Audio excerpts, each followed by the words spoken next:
Welcome, everybody. Welcome. Thank you for joining me for another Freight Broker Bootcamp Live. Listen, lean in because today I have a special interview with a freight broker, but he wasn't always a freight broker. He actually played for 12 years in the NFL, and we're blessed to have him here. Truly appreciate it as a big NFL fan, as a fan of Freight Brokerage. I'll just introduce him right now. Desmond Clark, say hello.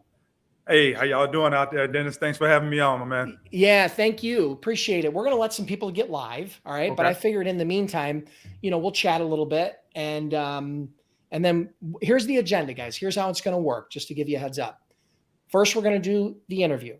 Okay. We're going to talk a lot about how he got started, how he got his first shippers, his niche, some of his biggest lessons. We're going to talk about some of that stuff. So you definitely want to lean in. You definitely want to stick with us here. And then we're going to do a quick giveaway. We'll do a Freightpreneur T-shirt giveaway. And then at the end, we'll do live Q&A. And Desmond has agreed to stay on and actually answer your questions. All right. So I think you'd be an absolute fool if you didn't stick around, right? Two reasons. Number one, he's had a super successful career in one of the most competitive sports in the world. So he understands how to compete in a difficult market, right? Secondly, he's pivoted that into the industry that you're interested in, which is freight brokerage. So you can ask questions there. And I'm going to stick around too. If you guys have any questions, I will obviously answer as well. So that's the agenda. That's what we're going to do. So in the meantime, why don't we do this? Everybody that comes in, hit me up in the comments with the city and state you're logging in from. We'll try to give you a quick shout out as you guys come in. And then from there, we'll get the interview started here in just a couple minutes. All right. So here we go. What do we got? We got some of the normal usuals here. Cynthia Moore from Maryland, welcome. We got Larry. Dolphins. Oh boy, you're going to start some rivalries here, I have a feeling.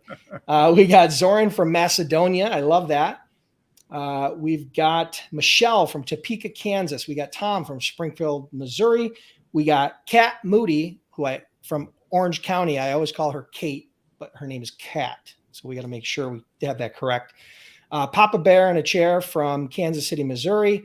Michael 46 from Orlando. Well, hey, yeah. That's cool. That's where Desmond's from. He lives in Orlando. Ozan from Lincoln, Nebraska. Welcome. Magda from Wichita, Kansas. Kevin Perry from Raleigh, North Carolina. Brian Henderson from Maryland. We got Layla from New York. Carlos from Miami, Florida. We have a Facebook user who I don't know his name from Houston, Texas. Mosin from Ontario. Mosin was a previous guest.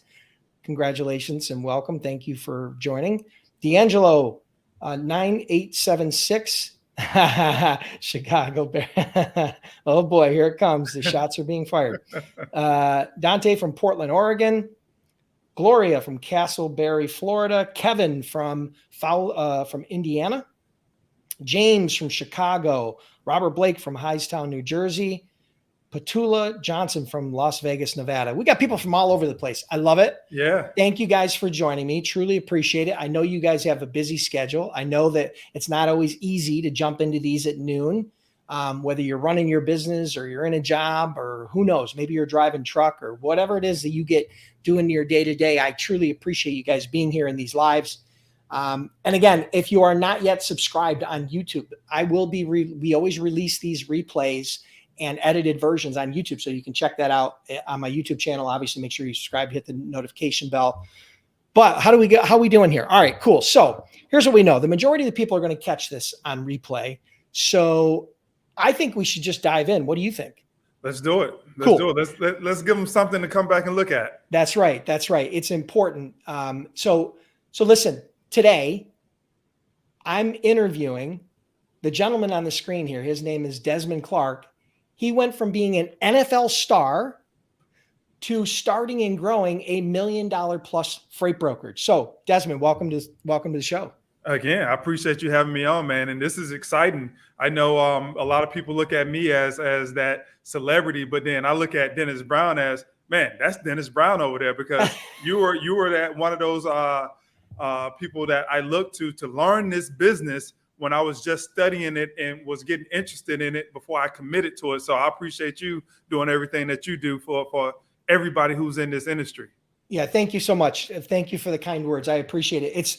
It's really, you'll probably agree, or you may agree, after you've been an entrepreneur and you've had some success or a successful business or a successful career, when you start out in those things, a lot of times it's money motivated, right? It's like, hey, I got to pay those bills. I got to save for my retirement, my kids and college and all that stuff. But after some of that gets handled and you have a little bit of security, all of a sudden it becomes more about impact.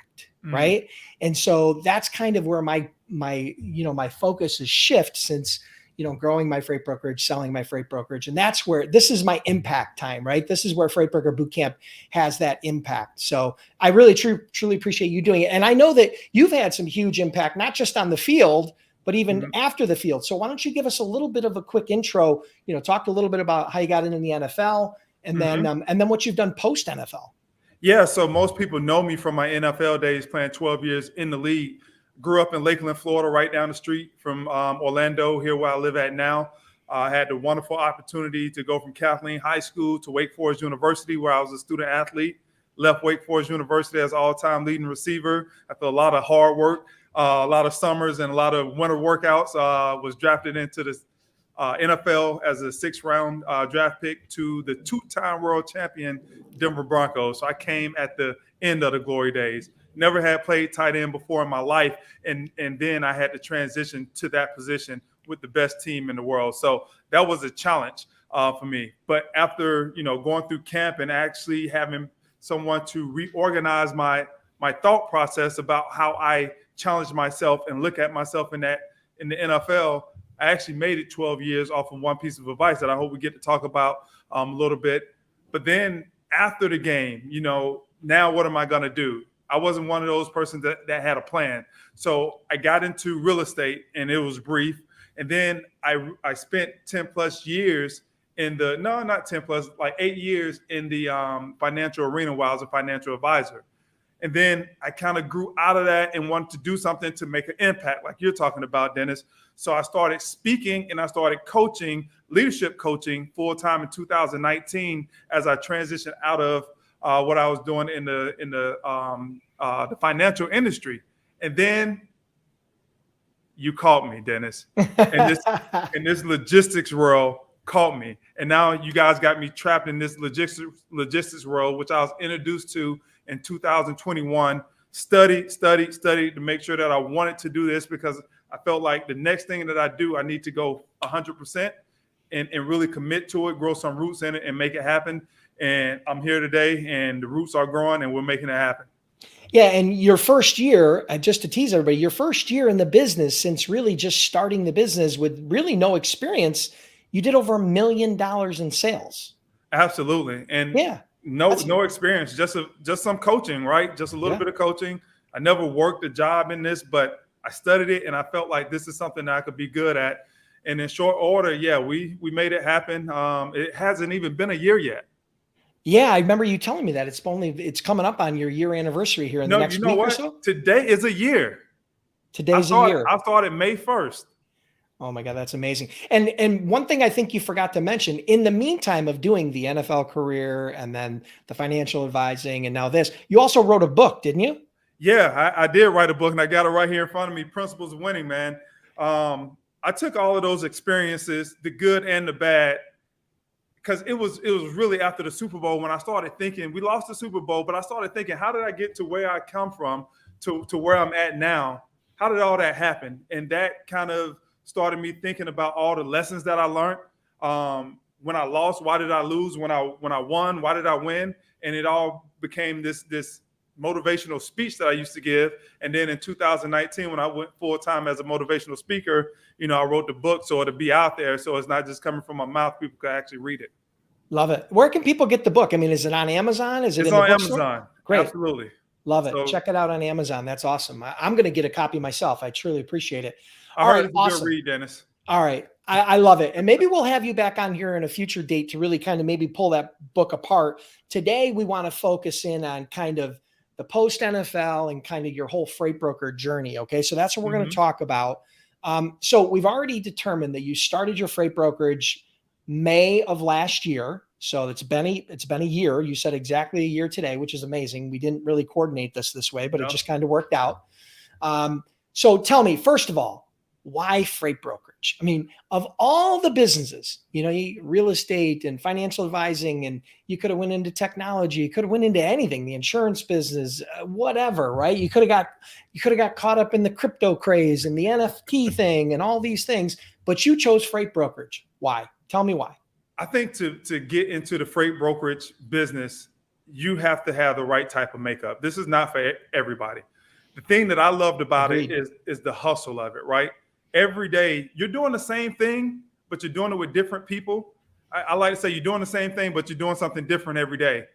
And the processes that you have to build in this business is something that just gravitated me towards this business. And the fact that it's freight brokering. It's not going anywhere. This is the business that's going to be around forever. We have to get our products. We have to get our food. We have to get construction materials. Stuff has to move, and somebody has to move it. So why not me? So those are some of the things that really brought me to it. And I can't lie either, Dennis.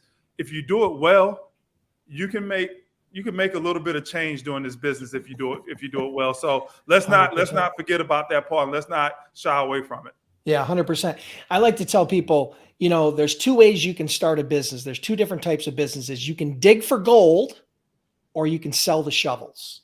And the logistics business is more like the shovels business, right? When in the gold rush in California back in the 1800s, the real people who made money were the people that were selling the shovels, right? And so I consider this to be like one of those types of businesses. And, it was very good to me. I was very blessed. And it looks like those blessings are going on to you as well as many of my other students. So yeah, I think there's everybody has a different reason, but I think that's one of the things that attracted me to freight brokerage. And it sounds like it's similar for you. No, absolutely. I've done real estate, and I've done all the stuff in the financial industry. This right here, I believe, is one of those industries that when you have like a service mentality and a hustle, and like if you really want to build a true company, if you are people's first type of a person, now if you can get your people that's working with you to get up to that standard of excellence day in and day out, man, there's nothing better than that. And not just with what you're doing at the job, but who they are as people. And that's kind of how I built my business. I built my business through people and trying to make sure that those people have that standard of excellence every day. They have that process of greatness down where they're pursuing doing things the right way all the time, just as a person.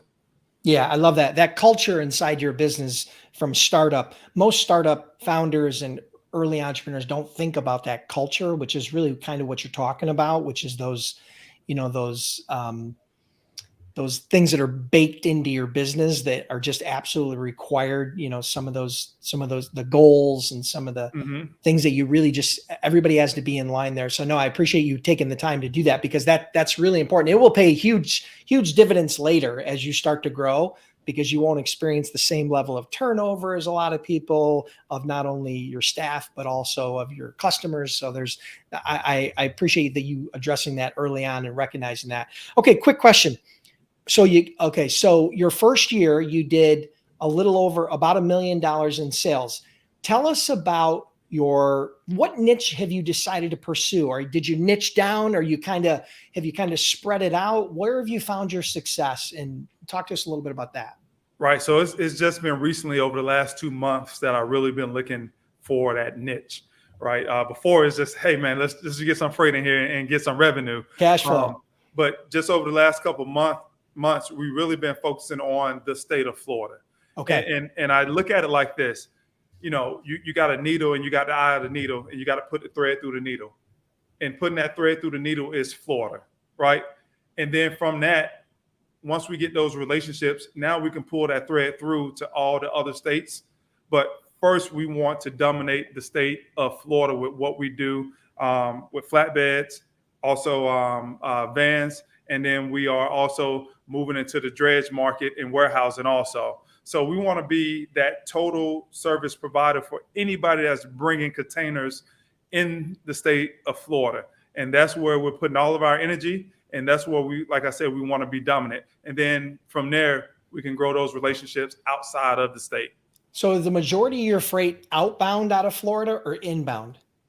So first is inbound off the ship, and then it's outbound once it On the goes from the container. warehouse. Yep. Gotcha. Once it Okay. goes from the warehouse to the final destination. Gotcha. Okay, good. All right, cool.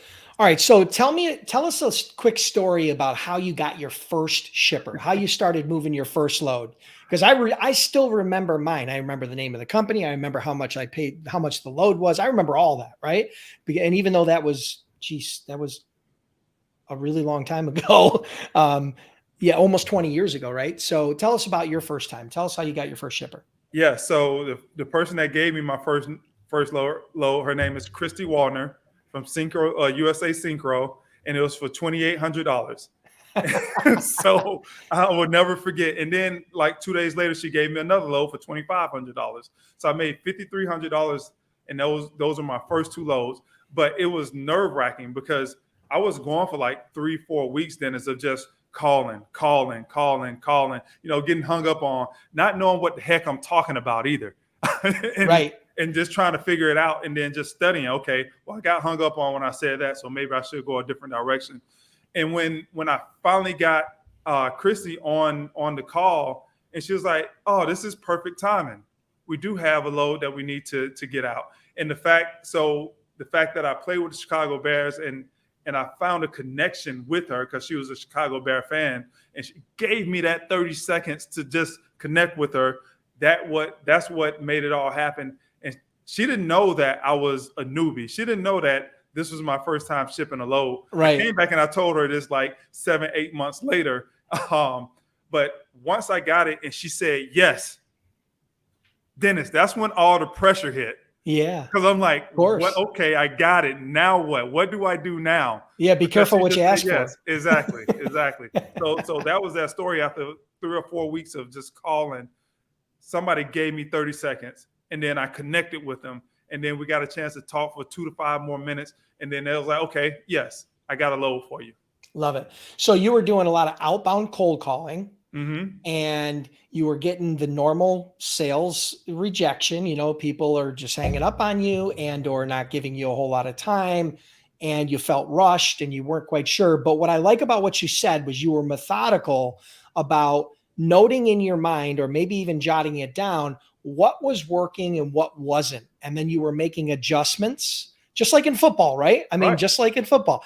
You're playing up against a guy and he's crushing you, and you notice something, you got to make adjustments, right? So you made those adjustments, and then you got on this conversation. And then the other part of what I really love about what you said was you didn't say, hey, I'm going to save you a whole bunch of money, or, hey, I'm the greatest freight broker in the world. You found something you had in common with them, which was football, right? She's a Chicago Bears fan. You were a Chicago Bear. I mean, how much better can you get than that? Right. So, I mean, those are a couple little nuances that I don't want people to skip over. You have to understand, as you join this business, you are going to have to learn to sell. Don't be that afraid of it, because trust me, if I can do it, you can do it. I was the worst salesperson they'd ever hired in the history of sales when I started sales back in the early 90s. But I promise you can figure it out, just like Desmond and just like I did. But I think I really love those two little nuances. I don't want to skip over that. Yeah, and I think people just got to be comfortable with being uncomfortable. Because Agreed. when I say that I was studying a lot of the things, I was studying myself a lot, because I would notice myself getting to a certain point in the conversation where I would start getting uncomfortable, where I would start stuttering. Well, if somebody asked me a question, I would start, and then I said to myself, man, in these situations, right? Be comfortable, take a deep breath, talk slower, have command. It was a lot of things like that I was just noticing about myself, because my scripting was good. It was just me. It was just who I was at that moment. And I had to make those tweaks and make those adjustments to myself in order to be able to deliver a good script that somebody felt confident to even give me the time of day. All right, so let's talk about this now. How did you feel after that first load delivered? I felt like $1,000,000, man. So It worked. It worked. It worked. Yes. $5,300 for those 2 loads because she gave me my second load before my first load delivered. Love it. And I paid $5,000 to carriers. Right. So I made $300, and I was like, hell yeah. Yeah. Like it's on now. It's the proof of concept because it's the old thing, right? If I can do it once today, I can do it once every day. And if I can do it once every day, I can do it twice every day. And, that's how it starts. I mean, my first year or my first month in brokerage, I think I moved 12 loads. It took me 2 weeks or so to get my first shipper. I only moved 12 loads. And then the next month we moved 20 loads. And then the next month we moved like 30 something. And it just kept snowballing like that. And it was slow progress. But you know what? The key is once you have that confidence, the hardest part of this whole business, I will tell you, the hardest part of this whole business is just moving that first load. Yeah. Once you get past that, you're going to stand taller. You're going to speak with more confidence. Everything's going to feel better once you get past that first load. I just got chills because I still remember how, coming from somebody who never was a truck driver, never had any of that experience. When I got my first load, man, after it delivered, I didn't say anything till it delivered, but once it delivered, man, I was excited. I was ready. Were you on pins and needles the whole time? Oh yes. I mean, like, did I do this right? Am I tracking it right? Did I put it in DAT the right way? Right. Did I get a good carrier? I mean, you're questioning everything until that thing actually delivers and they send back that POD.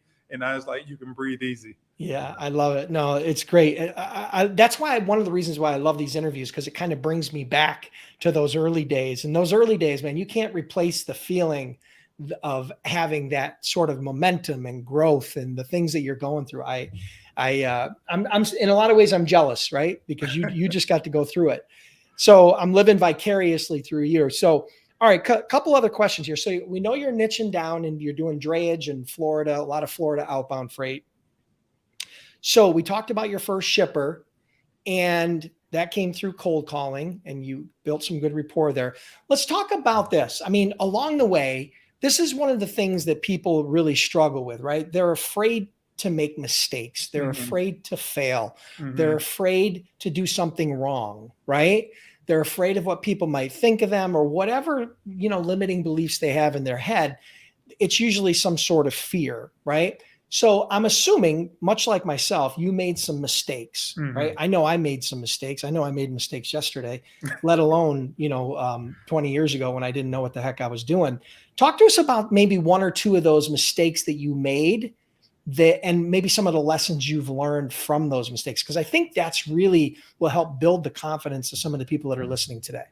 Yeah, I have one in particular that just jumped out to me. I was actually moving freight for Grabuter Weiss, this huge freight forwarder.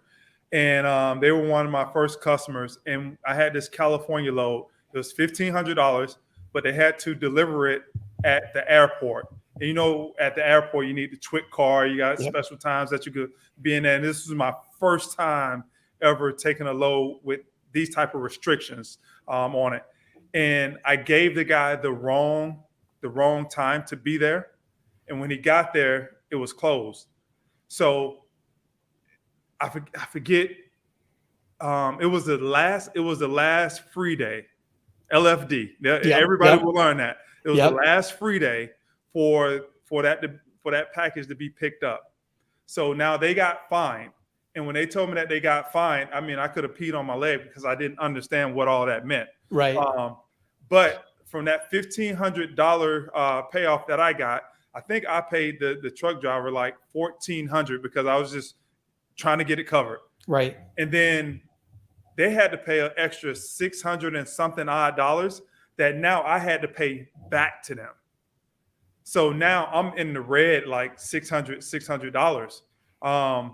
And I could have cried at it because this was like my 10th in between 10 and 15 loads. Yep. It was just because I didn't understand what I was doing and I didn't communicate it properly to that truck driver. But you know what?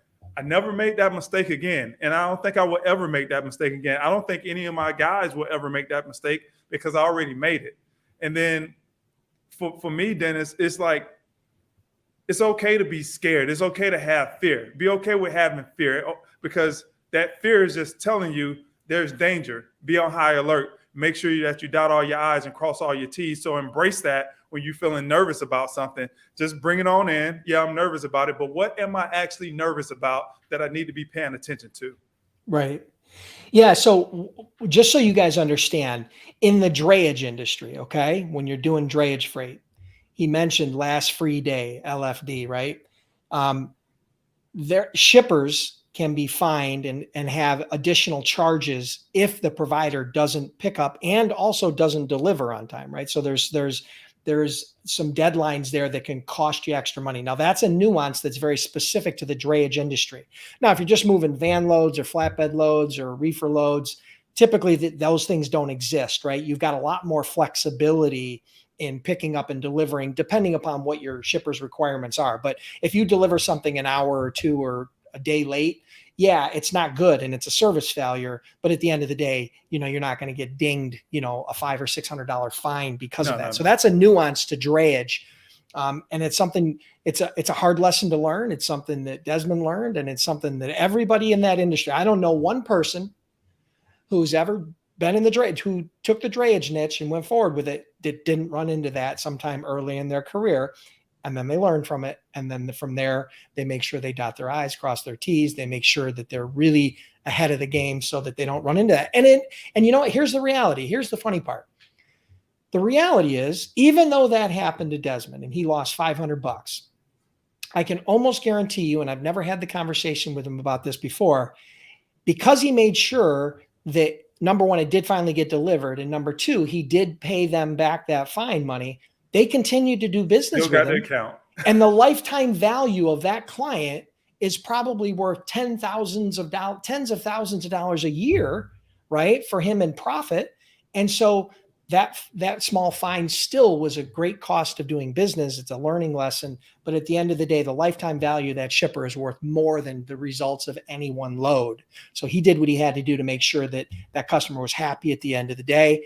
And, and he went on from there. And can I interject something Sure. else to that? Yeah, please. It's about communication. Everybody understands in this industry, stuff is going to happen.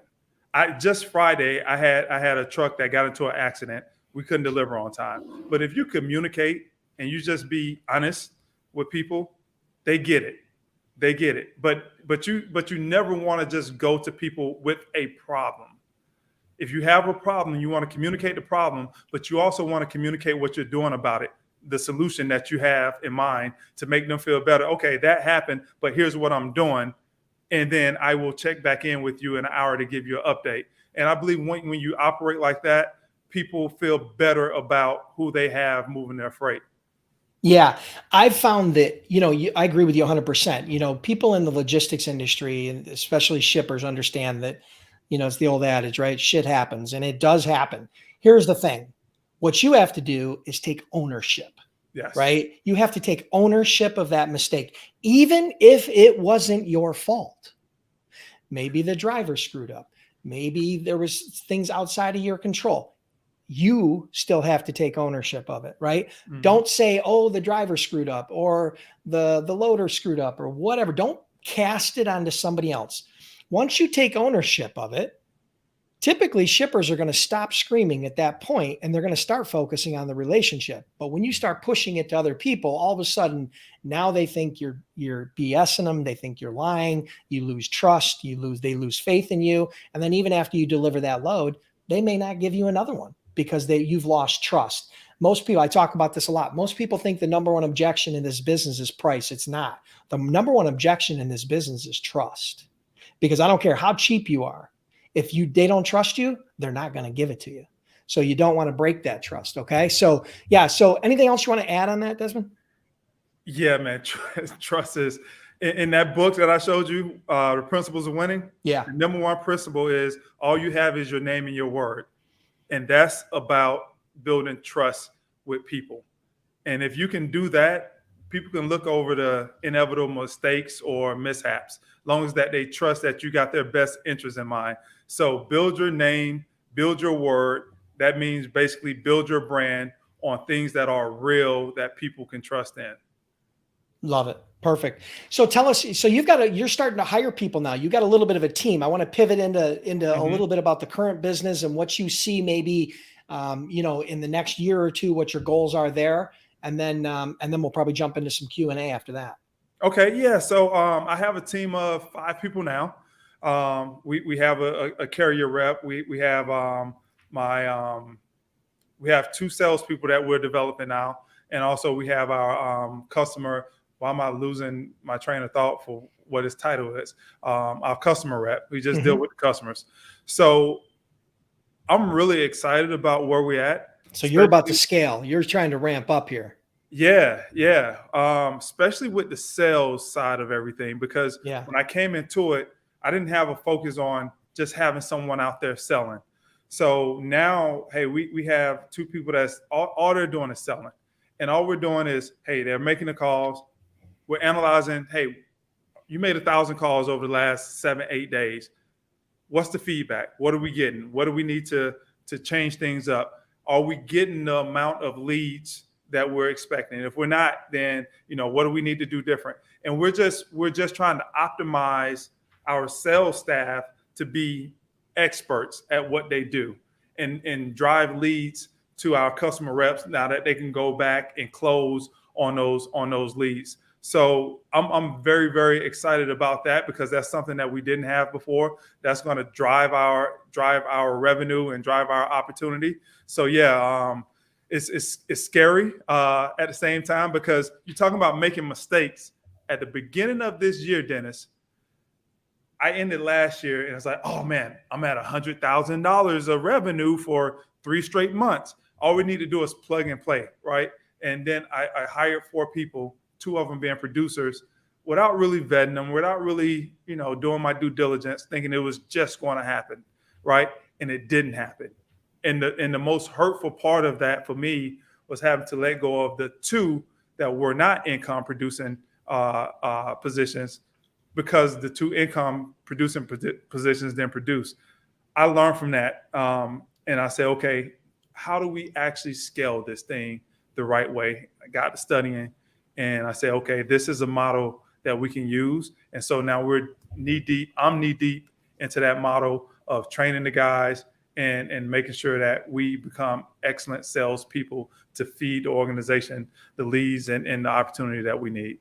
I love it. A couple of things I took from that. Number one, even though your business was making money and profitable, you didn't just stick all that money in your pocket. You decided to reinvest some of that money into the business to see growth and sustainability and those sorts of things that you're looking for, right? So you took some of that money, because this is a huge mistake I see a lot of young entrepreneurs making, or first-time freight brokers making, in that they start making a little bit of money and all of a sudden that money finds a home everywhere except the business, right? Yeah. They start buying houses and they start going on vacations and they start getting cars and they start spending it everywhere. And I get it. I did it when I first started making money. I did it. I blew a lot of money on dumb shit. But here's the thing. When you have a business, you have responsibility not only to that business, but also the people that work for that business. So you've got to take that responsibility as first and foremost, right? So you got to make sure you're reinvesting into that business. The other thing I took from that is what you will all experience. Hiring doesn't come natural. I was terrible at hiring when I first started. I thought I knew what I was doing, and I made all those mistakes, and turnover can be very expensive. Very. So it's very expensive, because it's not only what you're paying them, it's to replace them and the lost revenue in the meantime, right? So there's opportunity costs there. So learning how to hire. This is why a lot of freight brokers will stop at about $1 million in sales, because they can never, ever successfully pull off the hiring. But here's the cool part. Once you learn how to hire, onboard, and train some of your first employees, to go from $1 million to $5 million can happen that fast, right? It can happen that fast. Once you bring on your first few successful employees, it can happen real quick. So I know you're in the middle of that now and you're going through those lessons, and it sounds like you've overcome some of those hurdles. So I'm excited for you. Hey, listen, is there anything else you want to add before we jump into some Q&A? Yeah. And I know you have a ton of people out there that's just getting into it or that want to get into it. Even though you don't maybe have all the know-how, have confidence. even when you make the mistakes, never lose that confidence, because once you lose that confidence, that's when it's going to hurt the most. Even with the mistakes, know that you're good enough. Know that you have the ability to study. You have the ability to make form relationships to get it done. And if you didn't, you wouldn't even pursue this. Keep your confidence high. Make sure that you're listening to stuff that's going to feed your brain and feed your emotions to keep yourself uplifted every day, because there are some hard days in this industry. Let's not mistake it. But there are some really, really good days also. Hey, listen, I know you do some things online, particularly on LinkedIn. Let everybody know how they can connect with you on LinkedIn. And I think you do a Motivational Monday, don't you? I do. Every Monday I do what's called Motivational Monday. It's one of those things I understand that I need good stuff. So I like to talk good stuff. So every Monday, 10:30 Eastern time, me and my partner, we get on there for about 10 or 15 minutes and just give somebody that shot of energy, just to get them going for the week, just to start the week off right on a high note. And hopefully that can push you all the way through that week. And my name is Desmond Clark, and you can find me right there on LinkedIn. Yeah, let's search on LinkedIn, Desmond Clark. I'm sure NFL, and he's going to come right to the top of because he's got that in his title. So awesome. Listen, thank you everybody for joining me. Truly appreciate it. And Desmond, thank you so much for being here. Stick around. We're going to do some Q&A. But listen, if you're curious about becoming a freight broker or a freight agent, and you're sick and tired of trying to scrap all the pieces together on YouTube and TikTok and Instagram and Google, and you're looking for a system, something that you can walk through A to Z, check out freightbrokerbootcamp.com. I've trained over 10,000 students. I've started my brokerage back in 2003, did over $200 million in sales as a freight broker, and we offer a 60-day, 100% unconditional money-back guarantee. Nobody else does that. So try it for 60 days. If you're not happy, send us an email. We'll send 100% of your money back. So appreciate you guys being here. Make sure you subscribe on YouTube. And for those of you who are going to stick around for the Q&A, hang tight. We're going to jump into that. All right, cool. Thank you. That's awesome. All right, so guys, listen, here's what we're going to do. We're going to do a quick giveaway. We're going to do a Freightpreneur t-shirt giveaway, someone who solves problems you don't know you have in ways you can't understand, right? We're going to do that. And then we're going to jump into Q&A, but hold your questions, because I know everybody's going to have questions and everybody's going to want to be first in line. Hold your questions until I say go, because if you don't, your question is going to get lost in the feed and I'm not going to get to it. Okay. That's just the reality. So hold tight on your questions. Let me grab a quick drink, and then we're going to jump into this free giveaway. And the giveaway will be simple. I'm going to make it real simple for you. Now, number one, I want to let you guys know you have to be in the US to get this shirt, because I don't ship this thing overseas. Doesn't make any sense to me, right? So for those of you overseas, there might be a solution in the future, but right now there is no solution to that. So bear with me, but you got to be in the US. And here's all I'm going to ask you to do to qualify for a chance to win the free t-shirt. Here's what I want you to do. Pull out your smartphone, okay? Pull out your iPhone, pull out your whatever phone you got, okay? Your Android, your iPhone, whatever it is. I want you to go to your favorite podcast app, whether that be Apple Podcasts, Spotify, Panda, wherever you listen to music, wherever you listen to podcasts. I want you to search for Freight Broker Bootcamp. What you'll see, if you search for Freight Broker Bootcamp, what you will see is you will see my bald, shiny head with the logo, okay? We got two bald, shiny heads today. And so, yeah, and all I want you to do is rate, review, and subscribe to the podcast. It's that simple. And then you come back into the comments and let me know, rate, review, and subscribe on Apple, on Spotify, on Google Podcasts, wherever you did it. But you got to give me those, you got to say it like that. If you just say subscribed or done or yeah, whatever, no, you're not going to get a chance to win. I need you to say rate, reviewed, subscribed on Apple, on Spotify, wherever. Come into the comments after you do that. And then I'm going to pick one winner, and then we're going to jump into Q&A. Okay. So hang tight on the questions. Don't type them in yet. Come back in and let me know that you guys have rate, reviewed, and subscribed, where you did it. And I just want to let you guys know, I truly appreciate it. I think we just launched, we have our first, what is it? How many we have? Hold on. How many episodes do we have on the podcast now? A lot.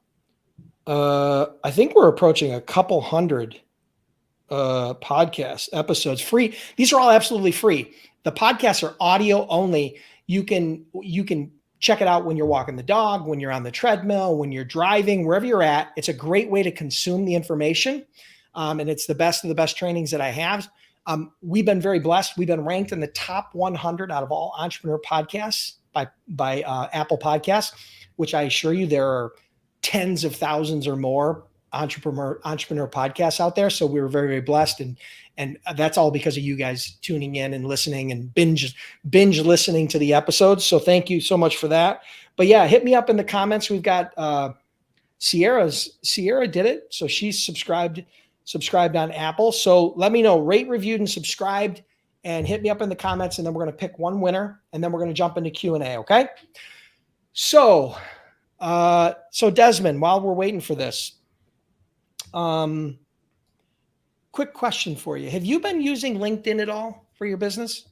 Absolutely. LinkedIn is the lifeblood of my business. Okay. So you've been using LinkedIn a lot. So you're publishing some content, you're doing some outreach. Have you gotten, you've gotten shippers, and that's where you've kind of started those conversations, and then you've migrated those offline and converted them into shippers?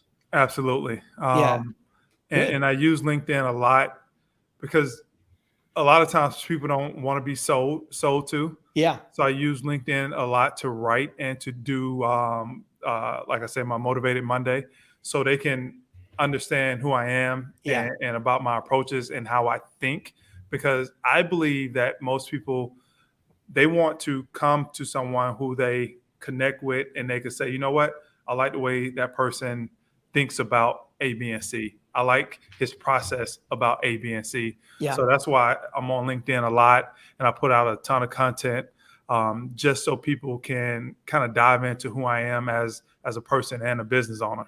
Yeah, people do business with people they like, right? So it works like this. It's know, like, trust, right? And that's the order it goes. First, they got to know who you are, and that's easy on LinkedIn because you start putting some content out, you optimize your profile, right? Boom, they know who you are. And then they like you based upon some sort of engagement or some sort of information you're providing. And then they trust you, and that trust comes from repeatedly providing value to them and or your engagements with them. So it's a great way to do that. And you and I connected on LinkedIn. That's the first place we connected.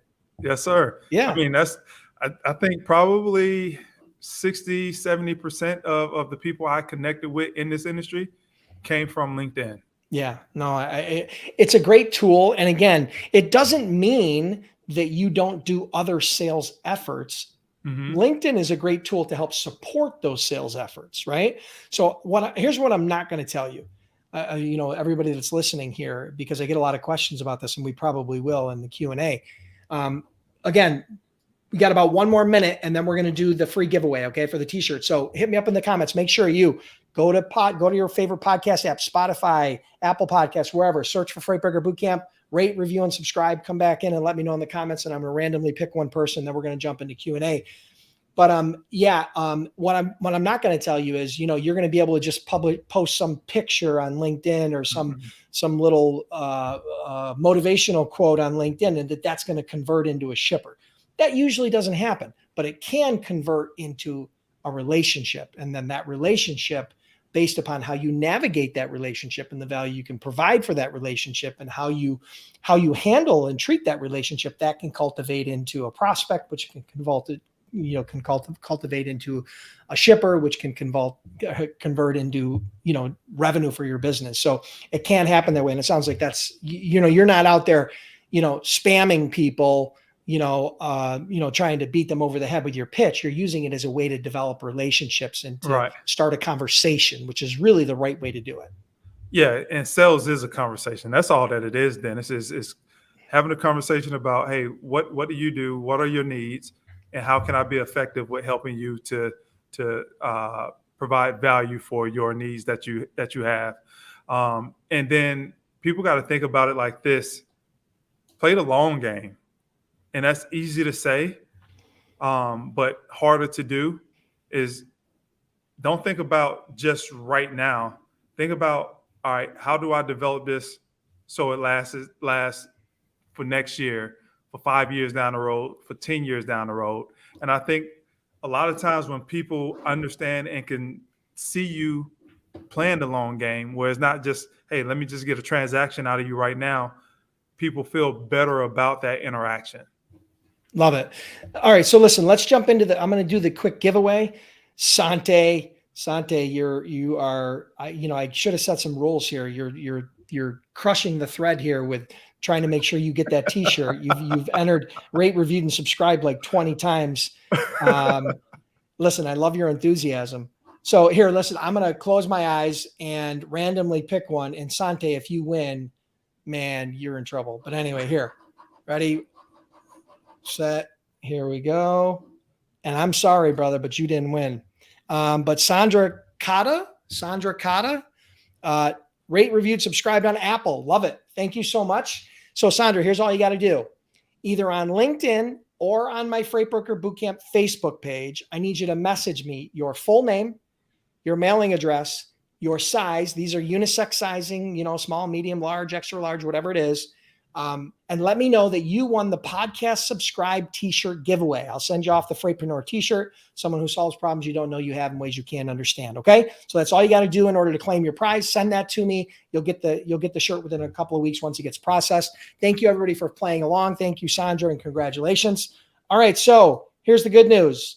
Bad news for Sante. Your scheme didn't work, and I did not punish you for that. I actually legitimately just randomly picked Sandra.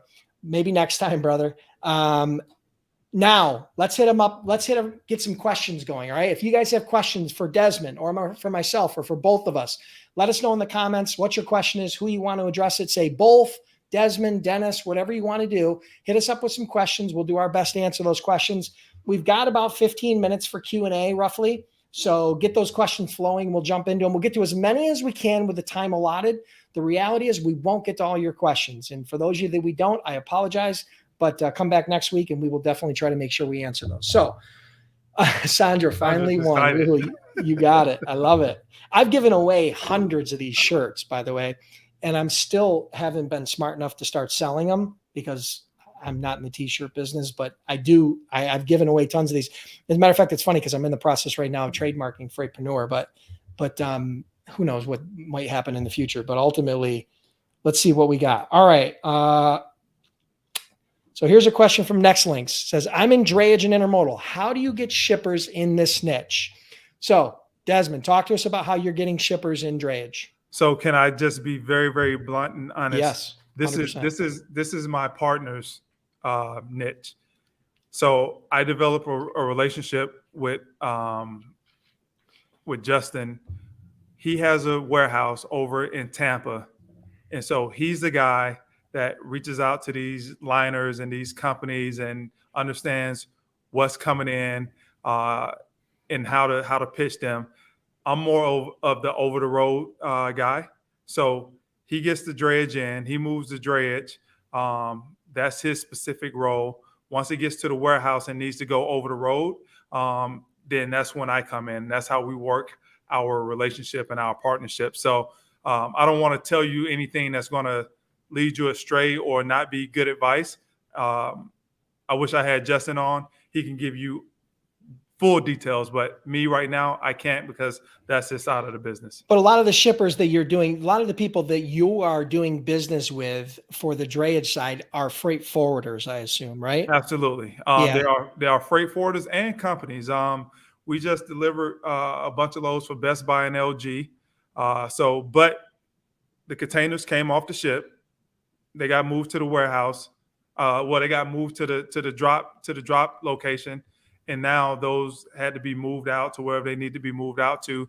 So yeah, it's coming from the freight liners and getting a relationship with some of the companies that's bringing in imports. Yeah, what I found is this: if you're working on import export, and you're doing drayage, right? You're not doing the import export part. You're doing the drayage component of that intermodal move. It's easier to identify freight forwarders that are moving freight than it is an individual shipper if you're focused on specific ports. So for example, if you're focused on the port in Jacksonville, it's really hard for you to determine what shippers are moving through that port so that you could target them because they don't publish that information, right? So it's hard for you to know what shippers. But here's what you know. If you can find local freight forwarders in that area, I can almost guarantee you that they're going to have freight coming in and out of that port. And then that freight forwarder becomes your customer. So in a way, it's kind of like co-brokering in a way.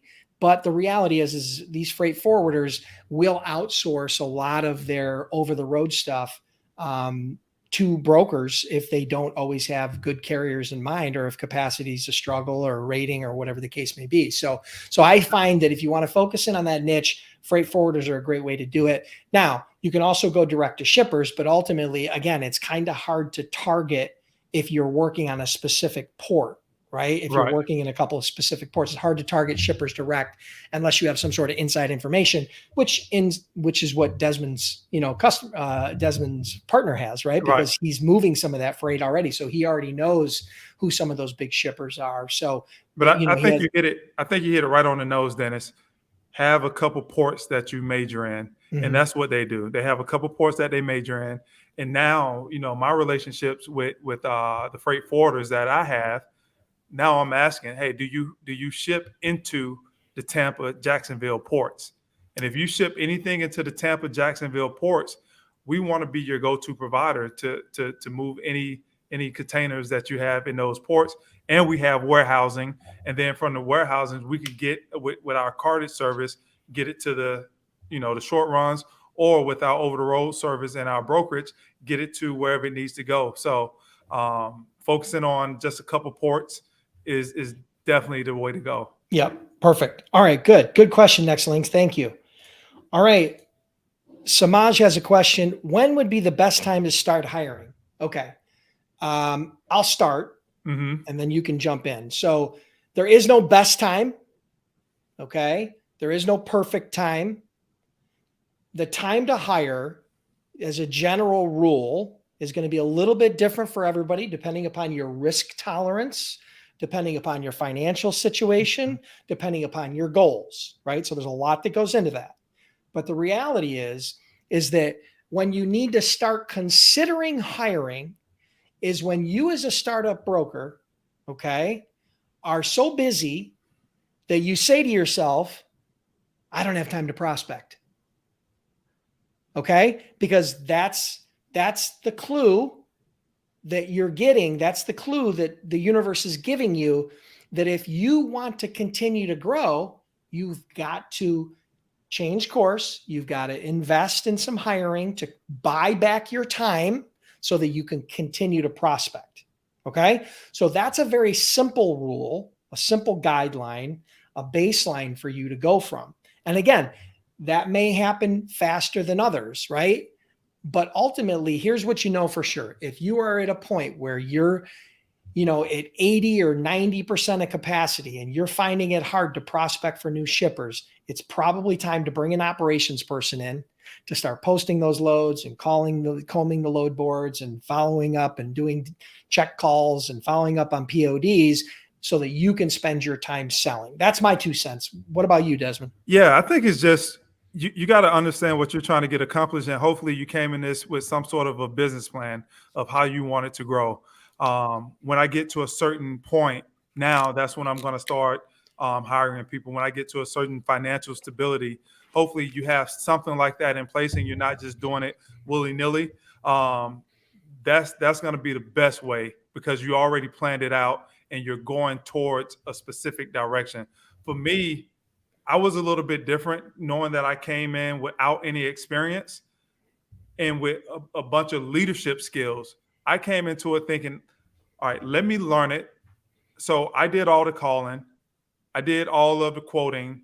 I did all of the carrier rep stuff, the billing and everything, just so I can understand it. But once I got a good understanding of it, my goal was to always bring people in, inspire and motivate those people to be at their best to create more business opportunity for the company. Because I just really felt like if I can have people that was in that pursuit of greatness, the result for the end customer will be great service that they would pay for. Yeah. And what I said to you guys earlier, as far as freight brokers, a lot of times running into a wall at about $1 million in sales, because that's something that a solo broker can manage on their own, depending upon their niche without a whole lot, and it's basically becomes a full-time job and it's a high paying full-time job. The hard part is to expand from there. Right. And, in order to do that, to go to your 0 to 1 million takes a different skill set than it does to go from 1 million to 10 million, because no solo broker is going to go from 1 million to 10 million. You got to do what Desmond's doing. You've got to identify where your needs are. You've got to hire that need and vet that person properly. You got to onboard them. You got to train them. You got to inspire and motivate them. You got to lead them. And then that's when you start seeing that growth. There's a huge difference between what a CEO of a $10 million freight brokerage does versus the CEO of a $500,000 or $1 million freight brokerage does. Okay. And that's part of that migration. That's part of that pivot. That's part of that growth that every entrepreneur, and this isn't just to freight brokers. This is to almost any industry, whether you're a real estate agent or you're an insurance broker or you're, whatever you're doing, you'll run into that point where you're at capacity and now you've got to duplicate yourself in order to see further growth. And the more you're able to duplicate yourself and the success that you've had, the bigger and faster you can grow. It really comes down to that. Yeah, put a lot of time into the training, put a lot of effort into that, because ultimately you're going to have to let go of responsibility and you're going to have to trust that somebody else will do it.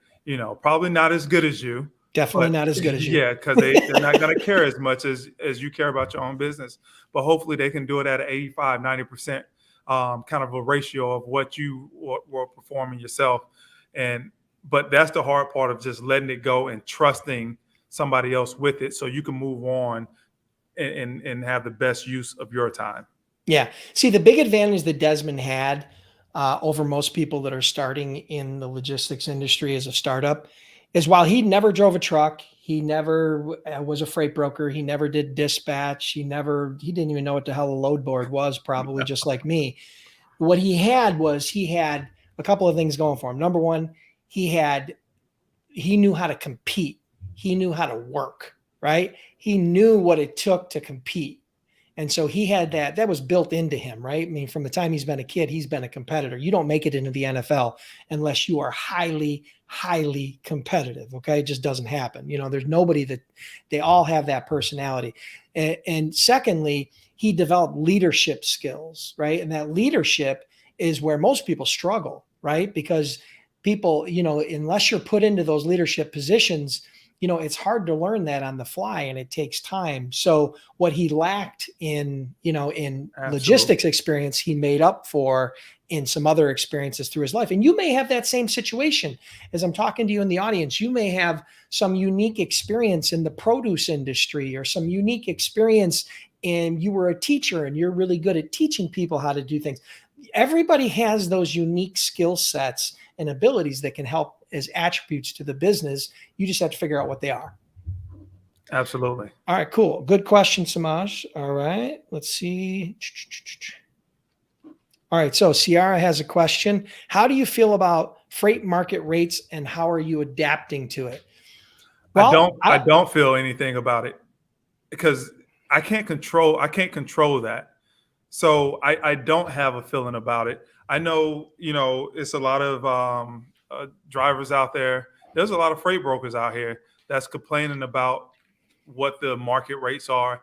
Unless I have some type of input and control over that, I can't spend that much time on it. One of the things that for me, Dennis, I think why I was able to get to the point of getting over $100,000 in revenue quicker than most is because I never paid attention to all the rates. And I didn't even know that I came into this business at the absolute worst time in the last 5 years.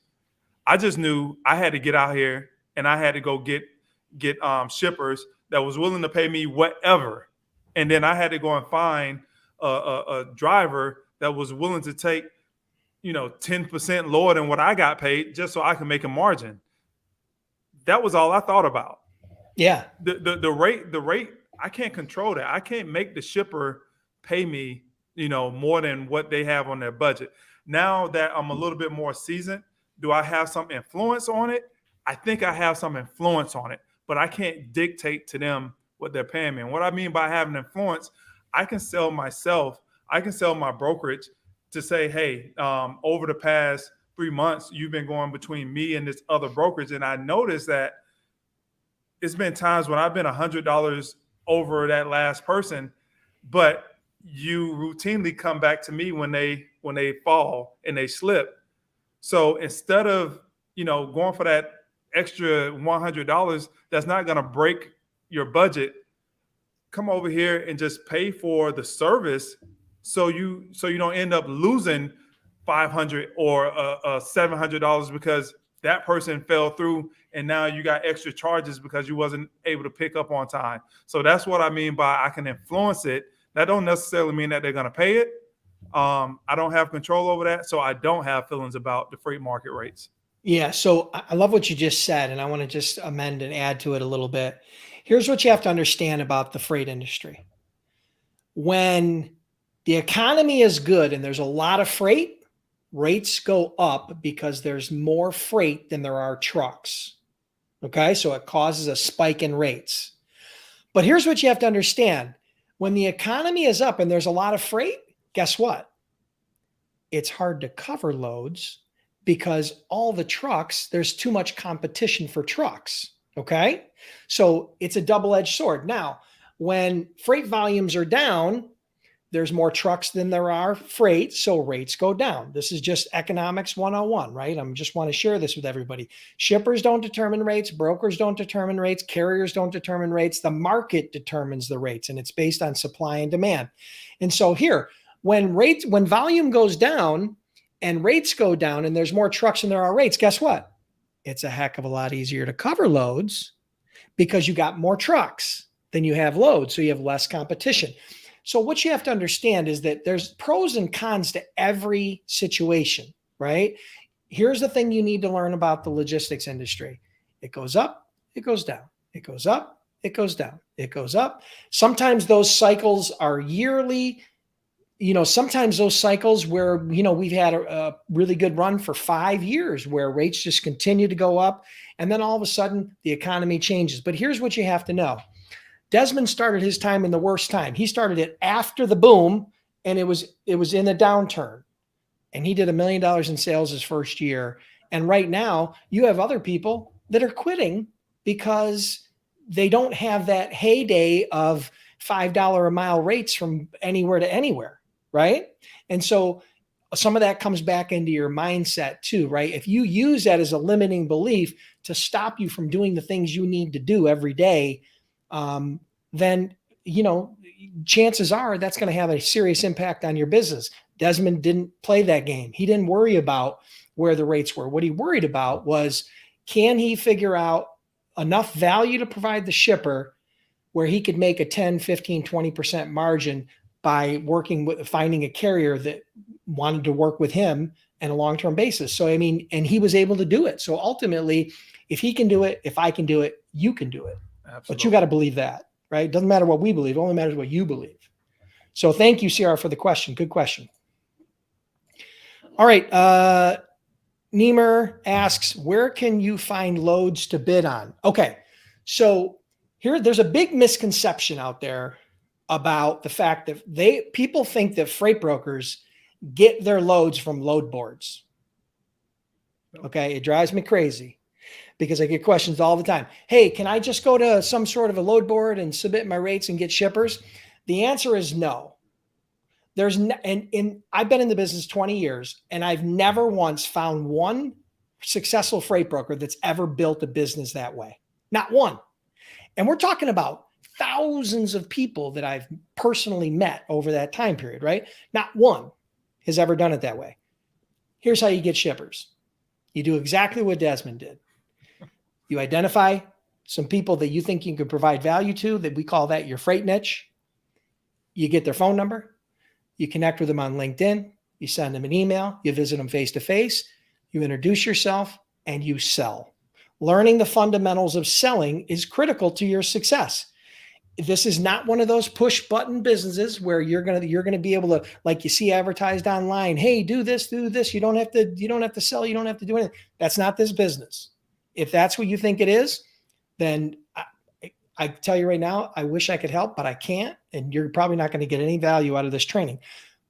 But here's the other side of the coin. You don't need to be a sales rock star either.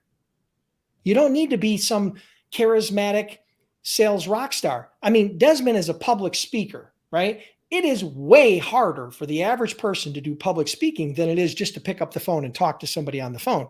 I get more nervous doing that, picking up the phone and cold calling, than I do actually being on the stage. Yeah. And so ultimately, you know, the fundamentals of selling is what Desmond said earlier. It's a conversation.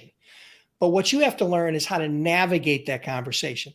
I talk about this a lot in my Freight Broker Sales Accelerator program, which is you need to figure out how to be a little bit different. You need to be, it's that old adage, different is better than better. So you need to figure out how to be a little bit different. If you're saying the exact same thing that every other freight broker that's called them in the last 30 days is going to say, then don't be surprised when you get the Heisman. Okay. And you don't get the freight. But if you can identify a hook, if you can create a sales hook, I have a sales hook formula that I teach in my Freight Broker Sales Accelerator program. If you can create some compelling sales hooks by gathering sales intelligence, by understanding the pain points in the industry, if you can do that, you can get their attention, right? Desmond talked about it when he got that first shipper. He was able to leverage some sales intelligence, the fact that she was an NFL fan, right? And Chicago Bears fan. And he was able to parlay that into another minute or two where he could talk to her so he could ask some good questions and share some insights. And then he bought a couple more minutes. And then the next thing you knew, she asked him for a freight quote and he was moving a damn load. But guess what? Had he not gotten her attention at the beginning, he would have never got to that point. So that sales hook and learning that basic framework is really, really important. So perfect time to share this because I know that people are going to be pissed when I release it and they're not part of the program. So here, I'm going to give it. All right. So if you guys, my Freight Broker Sales Accelerator program, I don't know when I'm going to open back up, probably in the next 30 to maybe 60 days. It was sold out. We just finished that cohort. I usually let about 100 people in that program at a time. That's where I take this piece of my brain. It's a 5-week Freight Broker sales training course where I teach my best strategies, tactics, tools, my entire system. And if you want to be a part of that, if you want to get on the wait list, go to freightbrokerbootcamp.com/waitlist. I can't guarantee you're going to get in. It's not free, but but if you apply what I teach you, you can have a huge return on investment. If you don't learn the sales skill, you're not going to succeed. It's that simple. You will not succeed in this unless you learn some fundamental basic sales skills, right? And so get on the wait list. Again, this is where I teach my exact system on how I did over $200 million as a freight broker. It sells out usually 2 to 5 days. Within 2 to 5 days after I open it up, it sells out 100 people every single time. Okay. And so if you want to get a chance for that, get on the wait list. Can't make it any more clear than that. Probably launch it again in the next 30 to 45 days. You'll get notified. You'll be the first people that'll have a chance to get enrolled. You get all the details. You get all the price. You'll get all that. Okay. So get on that wait list. All right. Can I add one? Yes. 2 things that I do when I'm calling. The one thing that I do at the beginning of the call is I ask for permission. So I'll get on the call, say, hey, this is such and such and such. I know you're busy, but can I have 53 seconds of your time to tell you why I'm calling? And usually people, if they're not dicks, shouldn't have said that because That's all right. You're good. You could blip that out. You're all right. If they're not buttholes, they'll say, okay, yeah, you got 53 seconds. They may even say it like that. And then you tell them exactly why you're calling. And if you can get to a point where you can ask questions, the last question that I always ask, and I preface it with, man, I appreciate honesty and transparency. So if you can answer this question for me with honesty and transparency, I'll appreciate that. What hurdles would I have to overcome for you to eventually, not now, not tomorrow, but somewhere down the road, consider me as one of your logistics vendors? And I've had great success with people telling me exactly what it is. If it's, nope, it's not going to happen, or, yeah, man, we're not going to bring anybody else on for 6 months. And if you call me back in 6 months, I'll be happy to talk to you then. Or if you do A, B, and C, then or I may have something for you in a month. If you could follow up with me, I'll be happy to give you a quote in a month. People, if you can get to that point, people are usually brutally honest. with that question. Yeah, he's doing a discovery call. He's gathering sales intelligence. In order to gather sales intelligence, you got to ask questions. And so they just told him the roadmap. The roadmap is, Desmond, you have zero chance of doing business with us. Don't even waste down on the phone again. No problem. I just save all my time never calling you again. Thank you very much. I truly appreciate you saving me a shitload of time not following up with you. Or ABC or A or whatever it is, he's going to note that and then he's going to act accordingly. So he gathered that. But if he didn't ask that question, now he's guessing. Now he's making assumptions. It's hard to predict your next step when you don't have a roadmap, when you don't have a blueprint, when you don't know where to go, right? So it's trying to, so I love that. I love that. That's a great point. All right, cool. Michelle has a question. For both of us, I am a member of Freight Broker Bootcamp. Congratulations. Thank you. I'm starting as a freight agent, but have a full-time job now. How can I build a successful business while working from home? Okay. So I'll jump in first. So as a freight agent or a freight broker, applies to both. You are going to need the ability to do business during normal business hours. Typically, I'll give you a wider range, maybe from 7 a.m. to like 5 p.m. Okay. That's when 90+% of all of the communications takes place between freight brokers and shippers and freight brokers and carriers. Okay. So normal business hours. Now, if you're on the West Coast, then that's West Coast time. And if you're in Central time, then it's Central time. If you're on East Coast, act accordingly. So you're going to need to have some time, even if you're doing this part-time during normal business hours. So if you work from 8 a.m. until 5 p.m. in your job, it's going to be really hard. It's going to be really hard. Now, if you work, half days in the afternoon on your job or half days on the morning in your job, and you have a half day, a 3 to 4 to 5 hour period of time where you can dedicate to growing your business, to doing the sales efforts, to rating and covering loads and dispatching and doing all that. Now you have a chance as a part-time agent to do that. But I don't want to blow smoke at you. I don't want to mislead you. If you don't have time during normal business hours to do business, then you have no business to do. Okay. So I don't know. What's your take on that, Desmond? No, I think that's absolutely true. When Brian, my mentor from Dre Depot, was bringing me into this industry, I was doing a lot of other things like speaking a lot. And I told him, well, I'll dedicate half days. And he was like, no.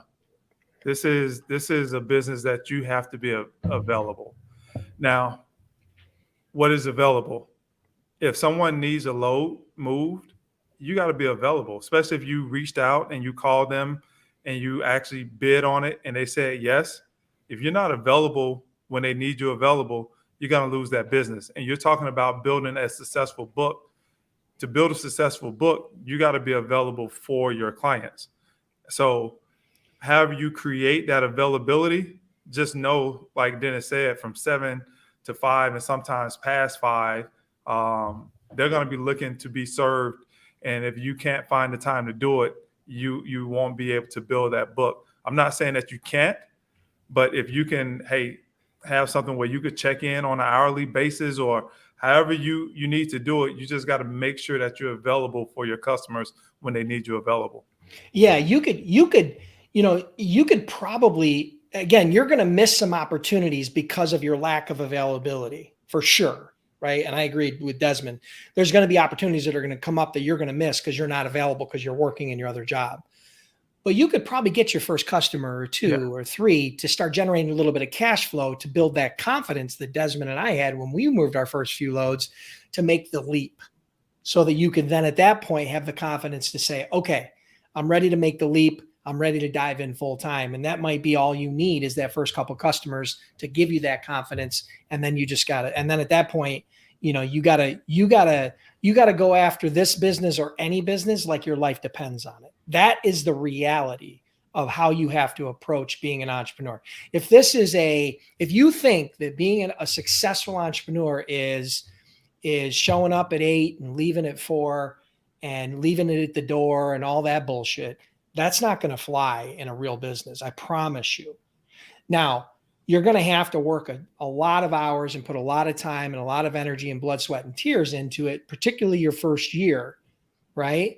And then from there, as you build a team and you start doing the things we're talking about, you might not listen. My first year, listen, people would tell me, oh, I worked 50 hours this week. I'm like, dude, I worked that by Wednesday.